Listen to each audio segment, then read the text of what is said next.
Yogah Karmasu Kaushalam.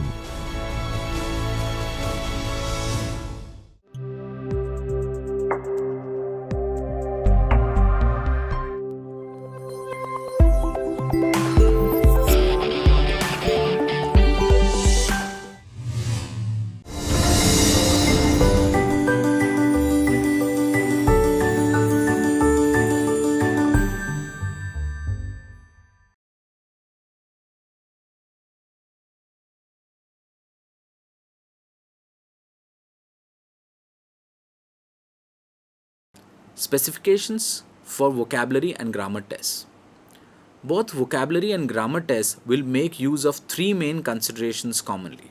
The first one is the distinction between the ability to recognize a word or comprehend a structure and to use the word or structure accurately. Secondly, at times there may be a need to consider the range of vocabulary or grammatical structure that have been acquired, in addition to the degree of mastery that has been achieved over the words and structures that are actually produced.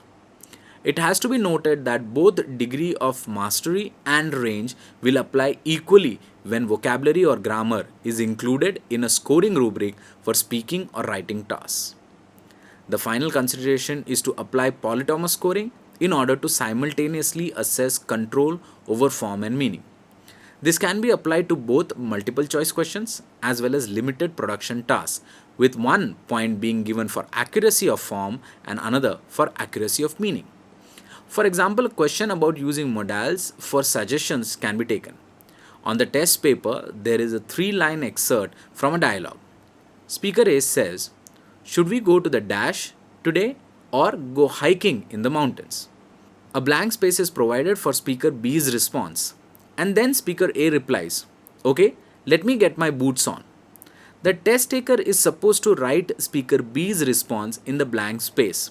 In this example, 1 point would be awarded for making a suggestion about hiking in the mountains, and 1 point would be awarded for using an appropriate modal such as should, perhaps also taking into consideration the form of the main verb. Specifications for speaking and writing prompts. Additionally, it would also be interesting to look at the specifications for speaking and writing prompts. A prompt is intended to elicit a particular sort of response. The task specifications for prompts are instructions for how to write those prompts and what response is desired. When writing these specifications, it is probably helpful to write the directions that will be given to the students when they take the test, as this may make the task of writing the prompts more clear. When a teacher is writing a prompt, they need to make sure that taken together, the directions and the prompt itself will give students a fair chance to do well on whatever the task is. For example, if it is a writing prompt, is the goal for students to produce a few sentences, an entire paragraph, or a properly organized essay? The prompt should be likely to elicit that kind of response from students who have an appropriate level of language ability. For speaking and writing, the specification should detail the desired length of expected response, the topic of prompts, topic specificity of prompt, broad statements of vocabulary expectation, general statements about grammatical patterns to be included. This brings us to the end of part 4. The present module attempted to create a discussion on test specifications through first considering context and purpose specifications, and then considering the overall structure of a test. Then it discussed topic specifications for individual test tasks. After pointing out general considerations, it dealt with what to include in the specifications for item-based tasks and raised issues specific to assessing reading and listening comprehension passages. This module also addressed some considerations relevant to testing vocabulary and grammar before moving on to cover the writing of specifications for speaking and listening prompts. From the macro principles of validity, practicality, reliability, authenticity, and washback, a test designer must move closer to micro considerations such as those discussed today. In the absence of proper specifications, drafted well in advance, a test may become irrelevant as it fails to achieve the desired production from the students due to lack of understanding or misinterpretation. Thank you very much, Nitin, for such an interesting discussion. Language testing, whenever test comes, I tell you, we come in tension. And today also I was in lot of tension when you were discussing about test. I got reminded of my undergraduate test and postgraduate test and what not, I don't know. But yes, you talked about some interesting aspects of testing. You talked about how to design a test. Generally, what happens is when we come with a test paper, when we are assigned a duty to design a test paper, what we do is we look at the syllabi, we look at the examination pattern, and sometimes, sorry friends, I'm sharing some secrets. Sometimes what we do is we look at some old question papers, maybe 3-4 years, and then we try to look at prototypes, and then we make question papers. But I am really very happy that he has talked about some very interesting aspects of the tests. So really preparation of test is very important, I guess. What do you think? When we prepare the test, just in a nutshell, if I would like to ask you for 1-2 very quick points that this is to be kept in mind very well, what can be them? So one of the key principles that we need to remember is construct validity, which means if I am preparing a test or designing a test, is the test actually measuring the construct behind what I thought?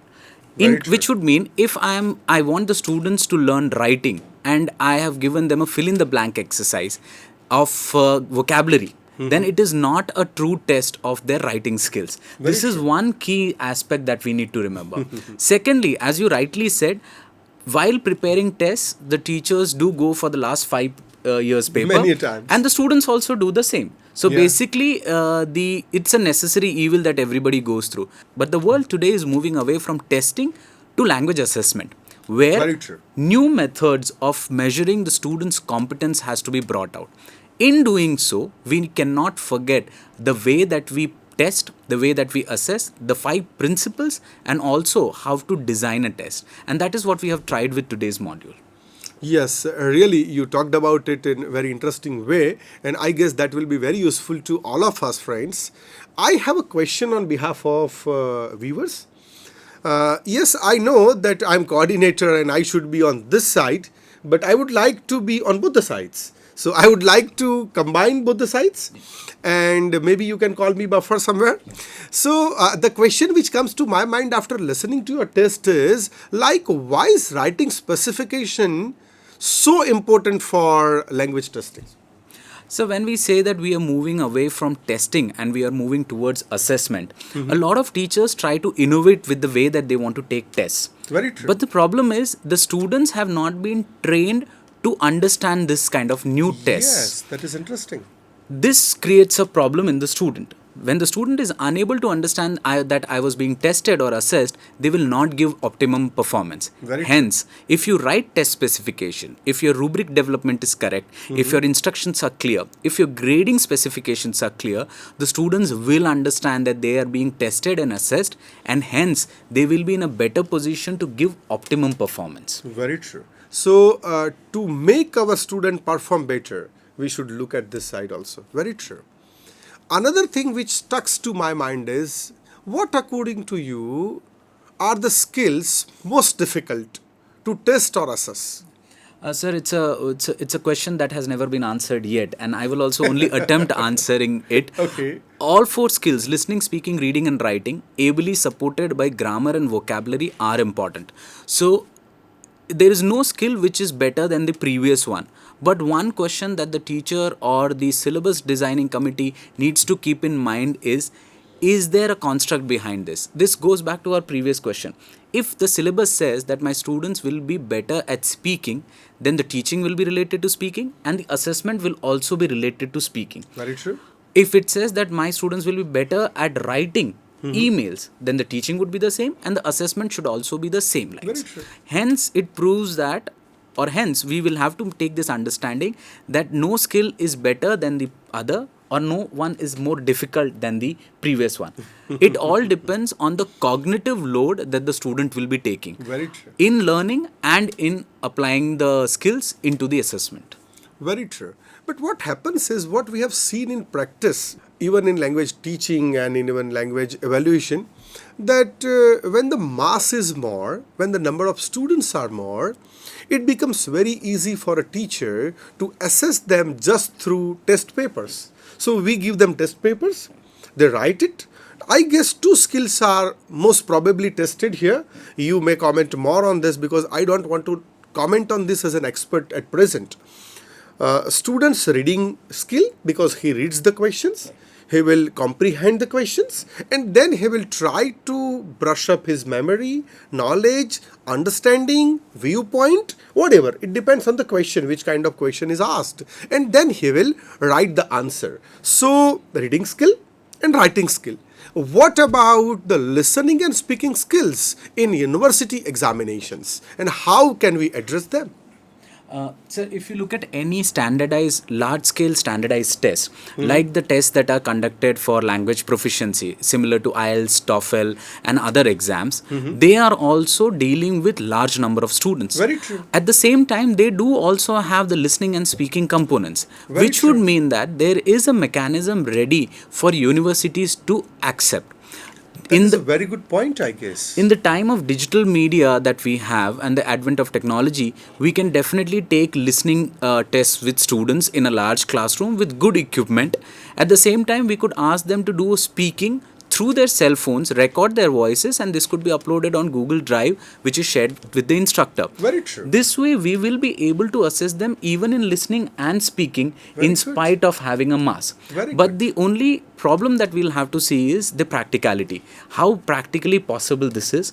And for this, we need to have two people coming together. One is the stakeholders. In the stakeholders, the primary one is the administration, which basically is the universities and the policymakers. And secondly, we would need a lot of willing teachers who are ready to experiment with this.